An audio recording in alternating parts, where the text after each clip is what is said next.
I didn't catch him cheating the night everything broke. I caught myself realizing I didn't care anymore, and that scared me more than the truth ever could. We weren't perfect, but we were good. That's the honest version. It wasn't always rosy, but we got along. We laughed easily. We knew each other's routines. We shared grocery lists and inside jokes and the quiet comfort of not having to explain ourselves. From the outside, it probably looked stable, safe, the kind of relationship people stop asking questions about. We lived in a small townhouse outside Portland, the kind with thin walls and a narrow staircase that creaked at the third step no matter how many times you tightened the screw. Mornings were predictable, coffee brewing before sunrise. His keys dropped into the same ceramic bowl by the door. My shoes lined up under the bench, toes pointing out like they were waiting for me to come back. His name was Ethan. Mine is Claire. I used to believe. Knowing someone that well meant something couldn't hide for long. I believed proximity was protection, that if you shared a bed, a bathroom, a life, the truth would eventually bump into you by accident. I didn't know yet how much effort it takes to miss something that's standing right in front of you. The first thing that changed wasn't big. It never is. It was his phone. Not the phone itself, the way he held it. He used to leave it everywhere, on the counter, on the arm of the couch, face up, screen dark. Then one evening, I noticed he took it with him to the bathroom. I stood at the sink, rinsing a mug, listening to the shower start, feeling something tighten just below my ribs. Not panic, more like pressure, like a hand resting there without squeezing yet. I told myself not to be dramatic. When he came back, steam clinging to his shoulders, I tried to watch his face. My eyes kept drifting to his phone, gripped in his left hand like it might try to run away. That night, lying in bed, I stared at the ceiling fan as it cut slow circles through the dark. My breathing felt shallow, like my lungs were stopping short of where they used to go. Ethan slept on his side, back to me. The mattress dipped between us in a way I'd never noticed before. I pressed my toes into the sheet just to feel something solid. The next weeks blurred into small moments like that. A laugh he didn't explain, a message he answered outside. His body angled away from me on the couch, knee bouncing, thumb moving too fast across the screen. I tried to ask normal questions. How was work? Who was that? Did you want dinner now or later? My voice sounded fine to my own ears, but my hands kept finding each other, fingers lacing and unlacing like they were practicing escape. One night I dropped a fork at dinner. The clatter was loud enough to make me flinch. Ethan looked up, annoyed, then smiled like it was a joke. I smiled back. My chest felt tight, like I'd swallowed something wrong. I started paying attention to details I'd trained myself to ignore. The faint scent of a different soap on his jacket, the way he brushed his teeth longer before leaving, the extra care in his hair, his shoes. None of it was proof. It was all plausible, reasonable. That's what made it worse. The day I almost confronted him, I didn't. I stood in the hallway holding a folded shirt, his shirt, warm from the dryer. I could hear him on the phone in the backyard, voice low, the sliding door just barely open. I waited for my name. It never came. Instead, I heard a laugh I hadn't heard in months. My grip tightened on the fabric. I remember the texture of it, soft from years of washing. I remember thinking how strange it was that something could feel so familiar and suddenly belong to a stranger. That night I didn't sleep. I sat on the edge of the bed, feet flat on the floor, watching the digital clock change minute by minute. My mouth was dry. My shoulders ached from being held too high for too long.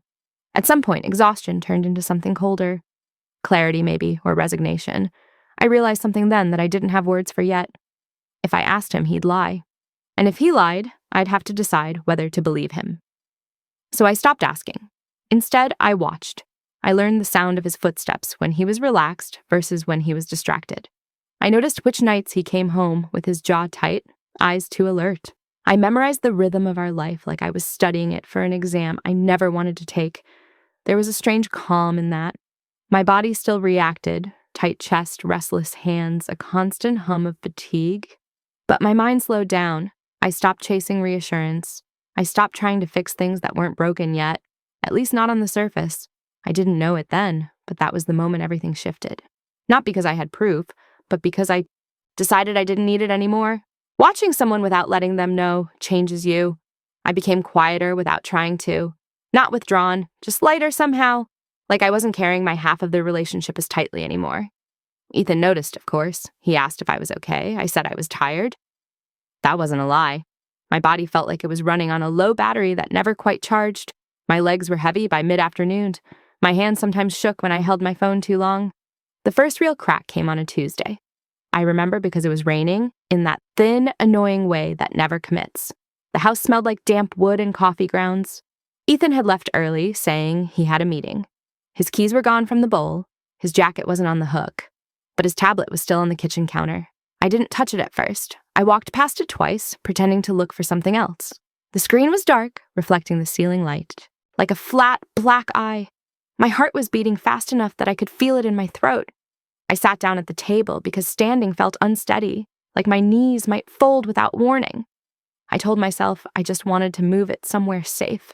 My fingers were cold when I picked it up, too cold for someone inside a warm house. It woke with a soft glow.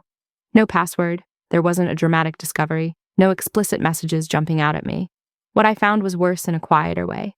A calendar, color-coded, meetings, dinners, gym sessions, and time blocks labeled with a single initial, repeating, consistent, always overlapping with hours he'd told me he was busy. I stared at that letter until it stopped looking like a letter at all. My breath felt shallow, almost careful, like my body was afraid to inhale too much and trigger something irreversible. I put the tablet back exactly where it had been. After that, I didn't need to look anymore. The shape of the lie was clear enough. I didn't confront him. I didn't cry. I didn't call a friend. Instead, something slow and deliberate settled in. I started keeping mental notes, dates, times, patterns, not in a paranoid way, more like accounting, calm, methodical. If I noticed my hands clenching, I forced them open. If my chest tightened, I sat down and waited for it to pass. Ethan grew more confident as I grew quieter. That's something no one talks about, how people relax when they think they're getting away with something. He stopped hiding his phone as carefully. He smiled more. He kissed my cheek on the way out like a man proud of his own performance. One evening, he came home late and told me he'd been helping a coworker through a breakup. I was folding laundry on the couch, the soft thump of fabric grounding me. I nodded. I asked if she was okay. My voice sounded steady, even to me.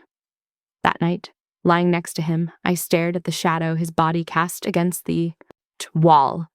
He fell asleep quickly. I didn't. I counted my breaths. I pressed my fingers into the mattress, feeling the texture of the fabric under my nails, anchoring myself to something real. That's when I realized the worst part wasn't that he was cheating. It was that he thought I was stupid. And that feeling, sharp, quiet, humiliating, did something irreversible to me. The shift didn't happen all at once. It came in small decisions. I stopped reminding him of things, appointments, deadlines, family birthdays. I let him forget. I watched the confusion flicker across his face when he missed something important and couldn't figure out why no one had saved him from it. I stopped smoothing over his mistakes in front of friends. When he said something careless, I let it land. When he contradicted himself, I stayed silent. The room always noticed, even if he didn't right away. At work, he'd been up for a promotion. He talked about it constantly. I listened. I nodded. I never mentioned that one of the projects he was proudest of had holes in it. Things he'd overlooked because he'd been distracted.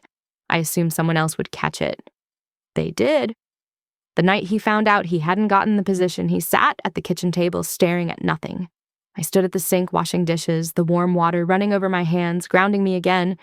He asked if I thought it was unfair. I paused just long enough to feel my pulse slow. Then I said I didn't know. He started unraveling in ways he didn't expect. Small things irritated him. He slept poorly, he drank more. I watched him pace the living room, rubbing his temples, muttering about stress, about pressure, about how nothing felt stable anymore. I knew exactly how that felt. The confirmation came later than I expected. One Saturday morning, I borrowed his car. The sun was low, light cutting through the trees as I pulled out of the driveway. His phone buzzed in the cup holder. I hadn't known it was there. I didn't pick it up right away. I drove for 3 blocks before I pulled over, hands tight on the steering wheel, heart pounding so hard it made my vision blur at the edges. The message preview was enough. A name I didn't recognize. A sentence that ended with, "Last night felt real." I didn't read the rest. I put the phone back. I sat there until my breathing evened out, until the shaking in my hands settled into something manageable. I felt strangely detached, like my body was reacting out of habit rather than emotion. That was the moment I understood something clearly and without doubt. I wasn't angry anymore. I was done. And the most dangerous thing about that wasn't what I might do next. It was how little he suspected it. I didn't plan a confrontation. That surprises people when they hear this story later. They expect a moment, a scene, raised voices, tears, accusations, but by the time I knew everything, confrontation felt pointless, like knocking on a door after the house had already burned down. The end came quietly. It was a Thursday evening, late summer. The air inside the house felt thick, unmoving. I was sitting on the living room floor, back against the couch, sorting through a box of old mail. The kind of task you do when you need your hands busy so your mind doesn't wander too far. Ethan came home earlier than usual. I heard his car door slam, harder than necessary. His footsteps were uneven on the stairs. When he walked into the room, he stopped short like he hadn't expected to see me there. He asked why the house felt so cold. I looked up at him and noticed details I hadn't before. The faint lines around his eyes, the way his shoulders slumped when he thought no one was watching. He looked tired, worn down. For a moment, just a flicker, I felt something close to pity. Then it passed. He started talking about work, about stress, about how things felt off between us. He said it like an observation, not a confession. Like weather. I stood up slowly because sitting felt wrong for what I needed to say. My legs were stiff. My feet tingled against the hardwood floor. I told him I knew. I didn't say how. I didn't say when. I didn't say who. I just said I knew. The silence after that was heavy. He didn't deny it. That told me everything. His mouth opened, then closed. His eyes dropped to the floor. He rubbed the back of his neck, a nervous habit I'd seen 1,000 times. He started explaining. I stopped listening halfway through the first sentence. Not because I was overwhelmed, because my body felt calm. My chest wasn't tight. My hands weren't shaking. My breathing was slow, deliberate. I noticed the hum of the refrigerator behind me. The faint glow from the hallway light. Ordinary things. Grounded things. He reached for me. I stepped back without thinking. That was the moment he understood. Not that I knew, but that he had already lost. The next weeks were procedural. He moved out. Boxes stacked by the door. The sound of packing tape ripping through the quiet house. I sat at the table while he gathered his things, fingers wrapped around a mug that had gone cold. He tried to talk then. Apologies, regret, promises shaped like questions. I didn't argue, I didn't accuse, I didn't list the ways he'd hurt me. I just let him see the space where my reactions used to be. That was the hardest part for him. After he left, the house felt bigger, echoey. At night, I lay in bed and noticed the absence of his weight beside me. The mattress stayed level. The air stayed still. I slept better than I had in months.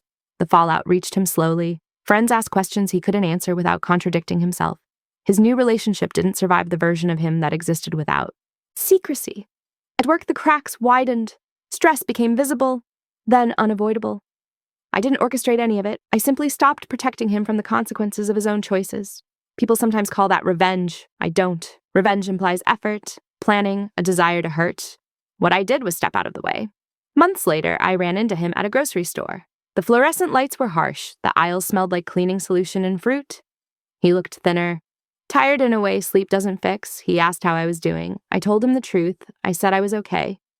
As I walked away, pushing my cart toward the exit, I felt the weight of that answer settle fully into my body. Solid, earned, not joy, not bitterness, just quiet, and that more than anything else felt like the end.